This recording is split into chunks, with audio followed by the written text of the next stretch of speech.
the second half we talk about Kev's tours in Iraq and Afghanistan, what his role was and what it was like to operate the Tornado GR4 in a live theatre. We wrap up this interview with some questions from our patrons and discuss his new book, RAF Centenary Flypast. Thank you and enjoy.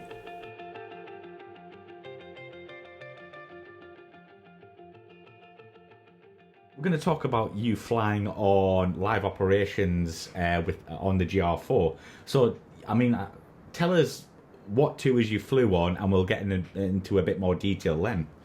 Yeah, so I think like almost everyone in my era, started off with the post sort of Gulf War II. So for me, I wasn't part of that, but I certainly did a fair amount of time in Iraq. In those early sort of 2000s, 2003, 4, 5, that sort of time onwards. And again, we were based out of Qatar, Al Udeid at that point, with a long sort of hour trog up the northern Arabian Gulf to enter at pretty much Basra. And then we spent in fact, nearly all of our time, monitoring, pipelines and power lines and things like that, just searching for activity. Quite challenging to do because we had the old tiled 500 pod, 400 and 500 pods, which were quite difficult to see huge amounts of detail. But most of our work was Overwatch and taking lots and lots of photos. So many hours sat in the jet. We could be sort of up for 8 hours at a time doing this stuff, which was 2 or 3 refueling brackets, and also sort of times of the day or night. And again, if things happened, if there were events that happened, we could be moved anywhere around the country at a moment's notice. So, an awful lot of sort of contingent planning that went on airborne as well as on the ground. We rotated through Iraq quite a lot, along with all the other squadrons doing that. And then obviously Afghanistan started, so we spent a fair amount of time in Kandahar when Tornado took over from Harrier. Mm-hmm. And again, another very interesting experience. And really, it was those were the 2 main ones I did, and then had a very brief sort of period of time in sort of Op Shader, so the Iraq Syria element when we were based out of Cyprus. But again, I was only there for a very short period of time, a couple of weeks, because I was actually operating in the standards and a standards unit role at that point rather than an operational squadron. Yeah, so like talking about your first tour. Yeah, what was it like? And you saying you were taking lots of photos. Would that be mainly on your end? Would you be like dealing with all that, or would the pilot also have some sort of input in that? Yeah, so a lot of the planning for the photography side of stuff, the reconnaissance was you do it before you even took off, and you had a list of sort of points of interest that you needed to go and get photos of, and there'd be for all different reasons that we rarely found out what they were for. It was literally a case of here's 40 or 50 points or so, hoover them up and come back, and frankly our role and our job was to try and get that planning down to an absolute T, so we spent the minimum amount of time up there collecting that, doing the tasks and get the aircraft back. But again, most of the time we'd still be up somewhere between 4 and sort of 6-7 hours or so doing those tasks. It wasn't the most interesting flying, if I'm honest. We were often up at height, and you had this small control panel in the back where the old days of the digital joint recce pod was manual, so you literally switched it on when you got to a point that you planned in. You pressed a little button that said event, and that kind of told the image analyst where you were pretty much abeam or overhead the target points. They would get that little marker so they could go and look at that piece of tape, and then you'd switch the camera off, and then you'd fly on to the next point, and you'd pretty much repeat that until you collected all of your points of interest. The interesting stuff really kind of came when you're sort of battling at weather, so you may have to change your heights and the like, which involved a little bit of software and kit manipulation. Mm-hmm. But on the whole, it was those sorts of sorties were fairly quiet for us. And certainly at the time, the rules of engagement really meant we were incredibly restricted about what we could and couldn't do. So for us, we were predominantly, I'd say, nearly 100% of the time in that kind of passive reconnaissance role. And this is going to sound like a really boring question, but you mentioned there you were up for about 4 to 6 hours. What did you eat? What did you drink? Yeah, yeah, probably not very healthy stuff, to be honest. Yeah, I mean, they were, it was chocolate bars. You got like Aircrew rations, but they weren't. It certainly wasn't very healthy. I think one day, as a bit of a joke, someone decided that they'd sneak a pot noodle into someone else's lunchbox, and of course, you're not eating a noodle in a Of course, toilet. yeah. Where are you going to get your hot water from? But yeah, it was bottles of water and chocolate bars, and I think someone took some Skittles once, and then they ended up all over the place. Not a good, But not a good option there, I don't think. that's not a great place to be when you're trying to find all the Skittles that have fallen underneath the ejection suit. And you can imagine the engineers weren't particularly Oh happy. God, yeah, I bet you were in trouble when you got down. But like, yeah, you mentioned you also flew in Afghanistan. So what was the difference flying over in Afghanistan compared to Iraq? Yeah, predominantly we were. The main difference again is you're based inside the theatre that you are operating in. So, at Kandahar you're sort of in the thick of it. Whereas when you were in Iraq, we were the base was not. The base was effectively a relatively safe location. Kandahar, it all changes. You're now within rifle range, within mortar range of anything that kind of happens like that, and that was a regular event for us as well. Yeah. So the very nature of being at Kandahar was very, very different to anything most of us have experienced before. The carriage of personal weapons was a normal thing. You take it with you to the gym. You take it with you to the loo. You'd always have a weapon strapped to your body, sort of thing. There were often rocket attacks and mortar attacks. So the siren would go off and you'd be laying on the floor, sort of waiting for the impact, which you may or may not hear, or you may or may not hear it shoot over your head, and then you'd have body armor on, that was and helmets, and then you'd be sitting in effectively a dugout waiting for the all clear to go off once they'd found where the weapons had impacted and the like. And the other major difference, I think, was we ended up doing a lot of close air, ground close air support and air support, working with the British Army as well as everyone else. And the force had a lot of busy times as well. Certainly when the Army were experiencing their very busy times, a lot of our role was providing direct support. And of course, because the British Army had Helmand, and us in Kandahar, we were relatively close to that. So everyone was well aware of the dire ground situation sometimes, and really our role was there was some reconnaissance photo taking, but a lot of it was that sort of close air support and providing assistance directly to the troops on the ground. And we also held sort of a ground close air support role. So a la Battle of Britain, bell goes and you scramble out, run out to the jet. It's just something that we hadn't done as a force for a long time before that, and that required a degree of training and setting up the jet differently, so you could get the aircraft airborne within a matter of minutes. Mm-hmm. At any point of the day or night. So again, just very different ways of operating, all up at sort of higher levels.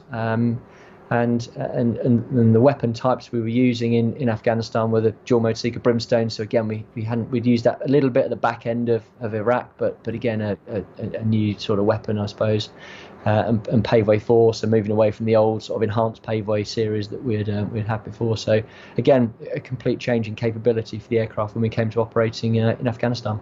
Being in the thick of it, as you say, like you were working, probably closely with other nations, but. Would that be like a daily task, like where you have to call the US Air Force and saying calling, but or the Europeans? Like, how did it work? So the sort of daily tasks were, they're all centrally controlled. So essentially, we got sort of kind of like an air tasking order, for each day, and that would range. Really depending on which tasks around the whole theatre, the whole area of responsibility were prioritised by higher headquarters. Mm-hmm. So you could literally be anywhere, and one day you could be in Helmand working with the British Army, the next day you could be working with some US Special Forces, the next day you could be talking to some Belgian troops, and so it really depended on who needed the assistance, and for what roles. And again, you can go from nothing happening, absolutely nothing happening, to crikey, everything's just kicked off, and you speak to the guy on the ground and all you can hear is gunshots and mortars going off and all the rest of it, and you can look through your targeting pod and have a look down and see what's going on and just see sort of firefights going on the ground. So very, very strange environment to be operating in, and you can go from, like I say, almost pootling around waiting for something to happen in a because you're in a called XCAS stack, so there's a bunch of jets just kind of waiting to be tasked but nothing particular to do, through to being incredibly busy within a matter of a few minutes. So your arousal levels could go from low and it had to shoot to very high in almost minutes. So very different way of operating. And obviously this is maybe a moral question here, but did you, like when you were kind of loitering around, did you want something to happen or did you not want it to happen? Obviously being trained as a nav, you might have wanted that, but like your personal perspective on that'd be great. Yeah, I mean, totally honestly, we wanted things not to happen. Yeah. Because if things were happening, that meant that people's lives were around. So the moral side of stuff is something we looked at in incredible detail, and we had very, very strict rules of engagement, legal requirements within things like targeting directives, and obviously all the legal stuff that sits behind what you're doing. So. And again, there was sometimes it was, yes, legally you could do something, you could do something, but should you, is it the right thing to be doing? Exactly. At that particular time? And of course, civilian sort of casualties and damage to civilian property was incredibly important for us to avoid. And sometimes it was what else can we do to break that contact? Can we do a show of force, for example? So it was escalatory, and so for us, of course, it was, if nothing's happening, it's a good day, because it means that the guys on the ground aren't getting shot at. And as we all know, there were times and weeks and months where there was a lot of people coming back in the back of a C-17, to Bryce Norton, and you could see these things as they started to develop, and you're just hoping that it wouldn't end up with those things. So, yeah, counterintuitive. You train all your life to do some things, and actually the last thing you want is for it to happen. But that's the reality of it for me personally. And you probably have several memorable moments, but is the one that sticks out in your mind flying on ops like Iraq and Afghanistan? I mean, there are multiple. I think the things that I remember most are almost where you go from those sort of very, very kind of almost like low arousal levels, so nothing much is happening, and then it shoots up very, very quickly to an event where you're typing coordinates into the aircraft type of thing in preparation for something happening. Likewise, the amount of times you get there and not get approval, because we always had to get approval for pretty much everything we did, unless it was particular things under, say, self-defense. But there was always this approvals process that you'd go through. I think one of the ones that sticks out most is a couple of good friends of mine, and it was not related to a enemy action or anything like that. We lost one of the jets off the end of the runway. At Kandahar, we ended up with us losing a Tornado. Both crew thankfully were okay, but wouldn't say it was a great highlight, but it's certainly something that sticks in my mind is just the dangers and the realities, I think, of operating in these sorts of environments. Yeah, was the Tornado GR4? Would you say it was the right aircraft for these environments and operations at this time? Yeah, I would actually, and the reason is it had a great fuel load. It had a great weapons fit, and I think having two people in a cockpit where you could really discuss some of the intricacies of the legal aspects, the targeting side of things, and sort of the rules of engagement was hugely beneficial. The weapon suite was varied, with a mix of a 27mm cannon, some DMS Brimstone weapons and paveway 4s. Meant that you could pretty much, adapt whatever you needed for any particular situation. Likewise, we could carry the Raptor pod, which was no one enjoyed doing a Raptor sortie because it was, again, taking photos. This great big canoe underneath the aircraft, which was painful, but you could hoover up humongous amounts of data and get all that sent back to the analysts. So again, an incredibly valuable position to be in.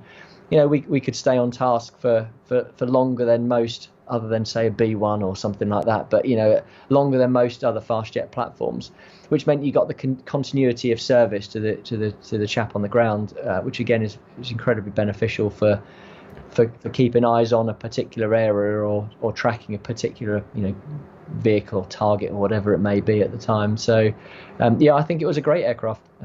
Performance limited in some respects, of course. It's again not designed to be at those sort of heights in those sort of temperatures with those sort of weights, but it did an incredibly good job, and the aircraft itself and crews and engineers, like I said before, did a cracking job. And she's a beauty, of course, so that always makes it better.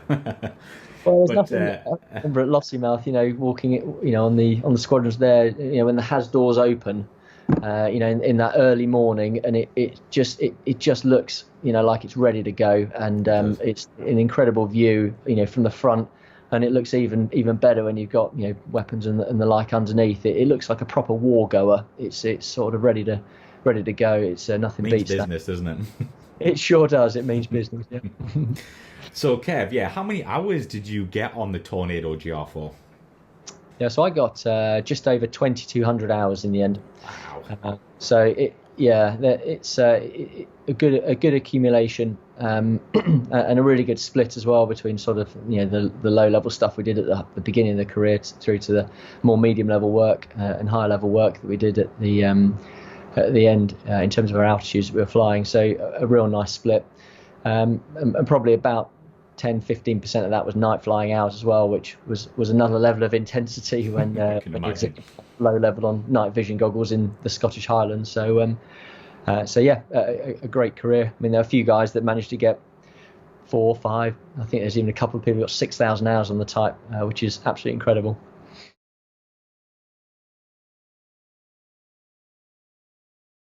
We got some questions here from our patrons, if you're happy to answer them. Of course. Right, so this is from Noel.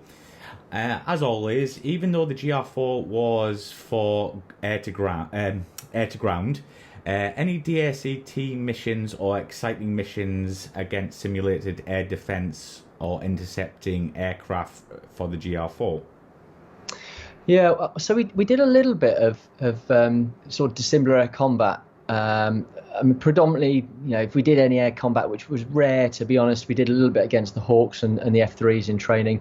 I didn't personally do any, but there was some done against. I think there were some F-22s right at the very end, Wow. which was incredible. The GR4 lasted about 15 seconds, I think. Yeah. But we did a little bit of air combat with various units, and certainly with some of the bigger missions and some of the bigger exercises, such as red flags or sort of the tactical leadership programs in Europe. You could occasionally get mixed up into a degree of, I say a degree because it would never end up in a big sort of dogfight, but a degree of sort of what we could sort of term dissimilar air combat, and that would be, of course, with things like F-15s or Greek F-4s or whatever it is. So there was a bit, but like you say, predominantly it was an air-to-ground platform, and wherever possible, the first thing we would do would be to turn around and run away. There's not a chance we'd want to get involved in anything. Not even another mud-moving aircraft. So this is another one from Noel here, Kev. What is the absolute low-level altitude AGL that can be set on low-level missions? Well, it depends. So we would train down to 100 feet, and we turn that out operational low flying. So, and that was for training as well as obviously operations. So there are any particular areas in the UK that we could fly down to those sort of heights, but 100 feet would be our absolute minimum. It's incredibly difficult, though, to maintain 100 feet, especially if you've got any sort of form of undulating terrain, and the concentration from the pilot looking out the front, and that's pretty much all, there's no looking left or right at this point. It's pretty much staring out the front. Is pretty intense at that point. So it'd only be for very, very short periods of time. You've probably seen some of the stuff in Gulf War One where guys were going down to, it seems like the bottom of the bottom of the jet almost touched the sand. You only want to do that so much, but but the reality is it was 100 feet. At night, if you were using the terrain following radar, you could set 200 feet on the control panel, so that would be the minimum for a terrain following perspective. But again, at night time, we generally, the norm for us was about 250 feet, regardless of what we were doing, and most UK training was 250 feet and above. And you kind of, I suppose, answer this, but this is from Alexander. But so, did they still use the Tornado's TFR to its full capacity?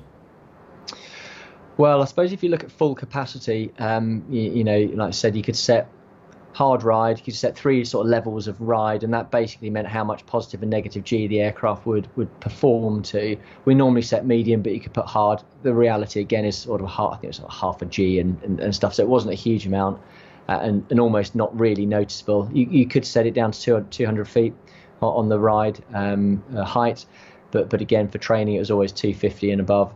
And in the later years we ended up spending it down to 500, and the reason why we ended up setting it 500 feet in the latter years was annoyingly the introduction of things like wind farms and I think they're called anemometer masts, the little tiny whip masts that would stick up, and we just we never had complete confidence that one of these wouldn't pop up and start affecting our routes. So again, it was always a safety aspect in mind, but an incredibly capable system, and when you start mixing that with using a terrain following radar with night vision goggles, and you're able to then blend the two, so when you're not in cloud and the millilux levels are sufficient, you can fly hands on, aggressively fly at night time, and then if the weather gets poor or the millilux levels get lower, you can just paddle using the hands on the throttle and the stick, paddle the TFR in and out as and when you need it.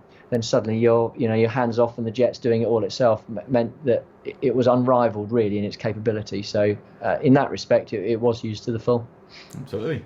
Well, hopefully Kev's answered your question there, folks, so thank you for putting them in there. But we're going to move on to a personal side here, Kev, if that's okay. Sure. So, do you have any hobbies? Well, I do enjoy playing a bit of golf when I can get around to it. I've been fairly busy of late, and my golf's not been particularly good, and obviously combined with all the recent shenanigans with COVID and the like, I've not been able to play that. But other than that, it's I'm pretty much enjoy a bit of going out for runs and kind of going to the gym, and generally keeping fit really is what I like. Good stuff. So, favourite aircraft you've flown or operated? Well, that is definitely the Tornado, without doubt. Although, a very close second is the Hawk. I mean, the Hawk is such a great little aircraft. It's sort of the sports car of the skies, and like a go-kart. It's great, but for me, without doubt, it's the GR4. It's what I've always wanted to fly and fly in, and it was just fantastic. Great thing. Absolutely. So is there a favourite aircraft you wish you could have flown or operated in your military career? Well, if I could go back to, the 40s and kind of, and go and you're a pilot, it's obviously, I think, a Spitfire for me, but I've also got a real love of some of the old World War I fighters. None in, sort of specific, but, I think that core flying of canvas and you are directly connected to the controls and all those sort of things. I think there's some of the old World War I fighters, Sopwith Camel and the like, are just truly nostalgic, I think, and I've visited Duxford a fair few times, and they've got some great examples of some of these old aircraft there as well, and I think some of those would be absolutely fantastic to be in. This moves on nicely because you told me the other day as well, like you managed to get a tail dragger from the UK to New Zealand. How did you do that? Yeah, so this was the brainchild and the project of a good friend of mine called Chris Pote, and he for a long time had wanted to do this big expedition of taking a small aircraft and literally flying it, hopping it all the way from the UK to New Zealand. So he first mentioned this probably about, I don't know, 8 years ago or so, and I sort of went, yes, over a beer. Over a beer, yeah, in the bar. So yeah, it's a great idea. Let me know when you get around to it. And then in end of 2016, early 2017, he said, I've just bought an aeroplane. Right, okay, that's nice. And I'm going to fly it from the UK to New Zealand. Do you remember that chat that we had years ago where you said you'd be up for it? And I said, yeah, I do. Would you still be up for it? Yeah. Where is this aircraft? He's like, well, it's in bits in my garage at the moment. And it was a kit, effectively a kit. So he self-built this aircraft.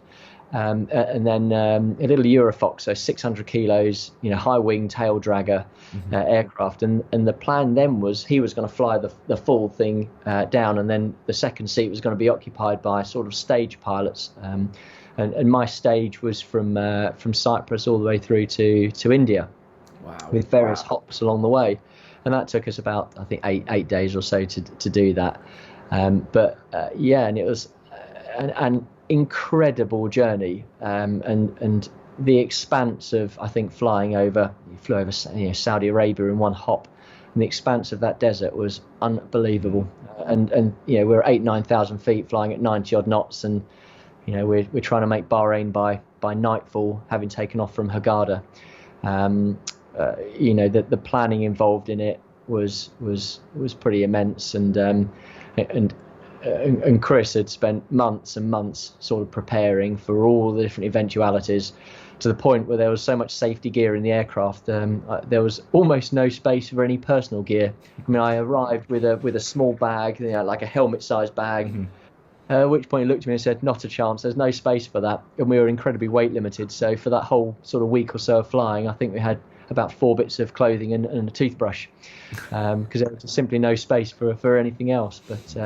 But brilliant, and you learnt so much just from dealing with different agencies, different air traffic agencies, different handling agents. In Hurghada, I think they rolled out this rusty old oil drum, and that was oh crikey, and put the pump in the top, and off you go. And but that's some of these places is what sort of you're dealing with, and you kind of got to roll with it as much as you can. It's a very different operating environment around the world to what it is, say, in the UK.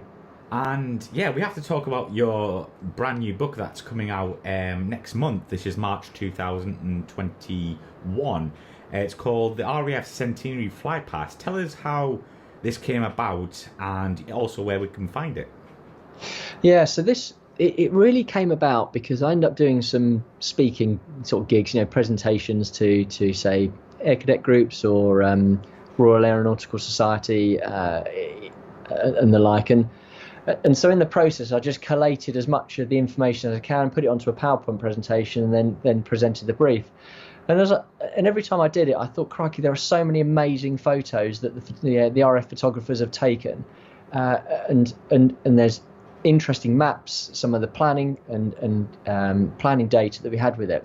And I just didn't want to lose that in the long run. I had it on my laptop and I thought, that's very interesting, but who else? There's so much of historical interest that's in there. And I spoke to the historical branch, and in conjunction with them and the MOD, they were happy for me to use the photos that have been collated from all the different Air Force photographers at the different bases, along with all the products that we'd had together. So it kind of naturally felt that the best place for this was to try and collate it all in a book. The danger with it not doing something like that is it just gets left on a server somewhere and no one ever sees it. And then I just started writing it, and it kind of grew to what it was now, and I suddenly realised there's actually quite a lot more to write about Fly Past than I could imagine. And so it really breaks down to a number of different phases. The conceptions, how did it all come about, what the struggles and what the difficulties associated with it, and then the planning. How did we plan this thing and get all the aircraft together in one place and get them in, and then more importantly, how do we all break the big formations apart and get them home? And then all the contingency planning, the interaction with the CAA, London Heathrow, and all the authorities to get the approvals. And then, out popped the book, and Pen and Sword, who are the publishers, very kindly agreed to sort of publish it. And then so you can find it on their website. I think I've sent you a link to that if you're able to do it. It's also on, I think, Waterstones and Amazon as well. And is it going to be hardback, paperback, or Kindle, or a mixture of all? At the moment, it's hardback, and I think that there may be Kindle options later on, but certainly it's a hardback option that you can purchase on pre-order now. Brilliant. So I'll link all them in the description below where you can buy it. But can we find? Do you have like a Facebook page or anything like that for the book? There is, yeah. So if you search for RF Centenary Flypast, there's a Facebook page set up on there. There's also a link then to the website, and there's also a sort of a collection of some of the photos and the like that you'll see within the book. And I think for me that the core of the book is the fact that there's 150 images on top of all of the the wordage, the verbiage that's gone into it as well. And again, they're photos that I think and an event that I think will never be replicated again. But there'll be a small selection on the Facebook page, and there's also I'm also on Instagram and LinkedIn if you're interested as well. Yeah, and again, I'll link them all in the description below. But Kev, what a pleasure talking to you. It's been great to get a snippet of your career and being involved in such a a monumental event as the RAF 100 Flypast. But thank you very much for coming on. It's really appreciated.